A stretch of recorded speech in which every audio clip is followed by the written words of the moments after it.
Now, let me show you how you can go home on your iPad using the Apple Pencil. Because of course, you can click around and go, for example, to, I don't know, the Settings app, but it's not like you can use the Apple Pencil to swipe up and go home, right? That's a bit of a problem because you can only use your finger to swipe up and go home. So if you only want to use the Apple Pencil, I would recommend you to set up a floating shortcut on the screen, which would work as a home button. So what you could do is go to Settings, in the left panel, find the Accessibility section, and then click on the Touch. So that's what you need to click on. And I want you to enable the Assistive Touch at the top. Just enable it like this, and it's going to make this floating button appear.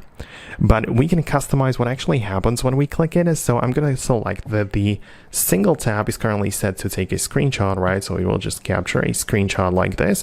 But I'm going to switch it to be something else. And the thing I want is basically to go to the home screen, right? So to go home. So I'm going to select that the single tap is going to go home, right? And now I can use the floating button to come back to the home screen. You know, I open up the App Store, want to return, click the button, and now I'm home.